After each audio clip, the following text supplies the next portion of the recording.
Salut les copains, j'espère que vous allez bien. Ok, vendredi, dernier jour, bientôt le week-end, bientôt Noël quoi. Bon, on attaque sur l'épisode 10. Que se passe-t-il? On démarre direct avec les questions.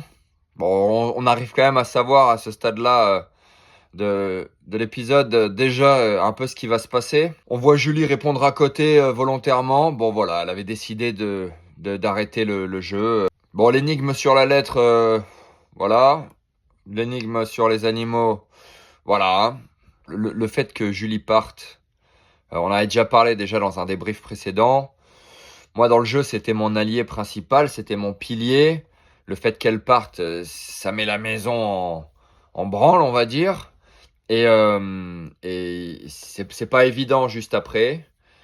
Voilà, je sais pas trop quoi dire par rapport à ça. Bon, on passe au jeu des cerveaux.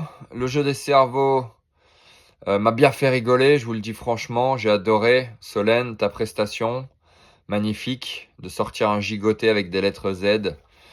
Voilà, je trouve que le groupe s'en est bien sorti et qu'il y a quand même pas mal de mots de sortie. C'est pas évident comme lettre.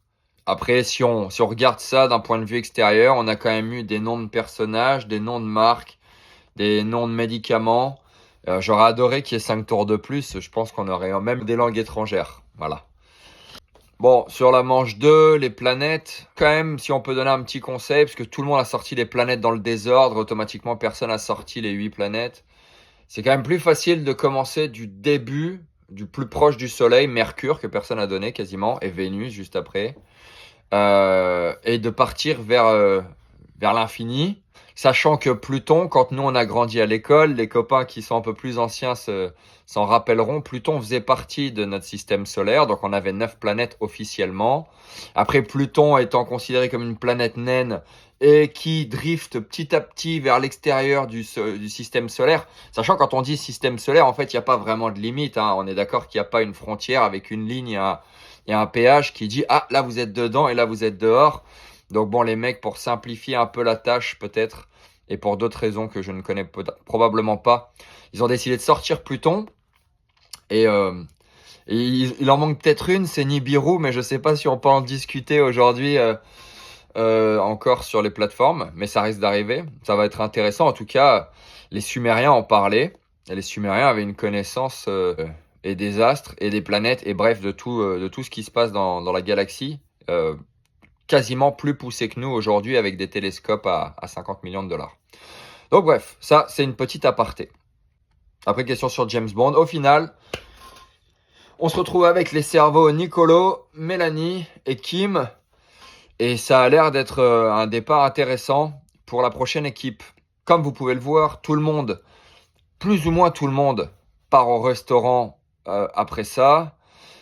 Personnellement, j'y suis pas allé, j'étais pas motivé, j'étais fatigué, j'avais aussi du taf à faire sur ma vie privée. Et Anaïs et Toto, pareil, on n'était pas, voilà, c'est quand même des grosses journées de travail. Et on avait des interviews à récupérer. Et on a décidé de rester au campus. Et c'est pour ça que vous voyez ni Toto, ni Anaïs, ni moi. L'équipe du Sud, quoi. Nous, on est restés. On a pu voir donc la scène au restaurant, que moi, je connaissais pas, hein, j'étais pas présent. J'ai apprécié ce que Kim et Mel ont dit, merci. Je prendrais bien un petit break en bêta, je vous le dis, mais si vous me choisissez, je serai là. Une petite note quand même sur la taille du verre de vin que Maïsan tient dans sa main. C'est plus un verre à ce stade-là, on n'est pas loin de l'espace du formidable. Bon voilà, je dis ça, je dis rien. On voit les entretiens, on voit chacun passer devant, Mel, Kim et Nico. Et on voit aussi une bonne discussion entre Nabil et Mélanie, où on voit quand même que Nabil s'attache bien sérieusement et que Mélanie a l'air un peu plus distante. Mais ça peut être intéressant sur les prochains jours, en tout cas sur leur relation et sur la stratégie que ça peut amener en termes de nomination, d'équipe, de choix et tout ça. Alors aussi, je voulais dire quand même que, comme vous le savez peut-être tous, quand on est en huis clos comme ça, même si ça fait pas 3 mois de tournage, les personnes qui sont avec nous tous les jours prennent énormément plus d'importance. Parce qu'il n'y a pas de stimuli de l'extérieur. On n'est pas sur notre téléphone, on n'est pas en train de discuter avec tout le monde. On a des petits moments comme ça où on peut passer un coup de fil, mais globalement, on est sur 7 en train de travailler. Donc, limite, j'ai envie de dire, la relation de Nabil et Mélanie, c'est un truc qui peut vite prendre une tournure assez intéressante et assez importante dans leur vie. Parce que, bah, en fait, lui, il voit qu'elle, elle voit que lui. Il y a rien d'autre. Il y a un petit côté où le cerveau, et je pense que c'est un mécanisme de défense, un mécanisme de survie, le cerveau va petit à petit effacer toutes les choses qui font pas partie de l'environnement présent, parce que la règle principale de survie d'un être, c'est l'adaptation.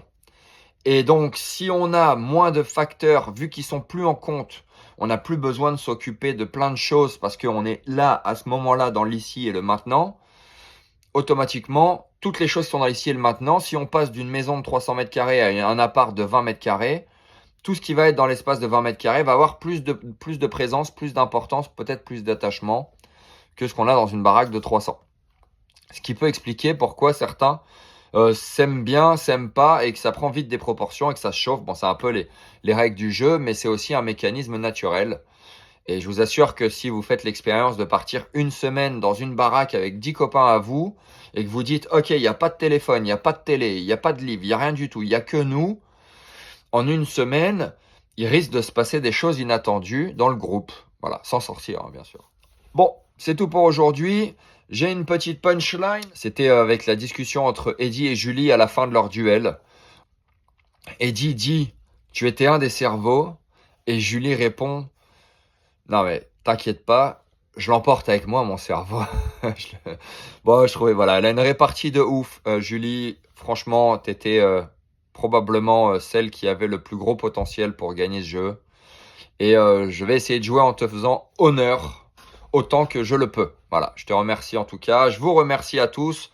One love. Passez une belle journée, une belle soirée et un bon week-end. Et on se parle la semaine prochaine pour un nouvel épisode. Allez, salut à tous.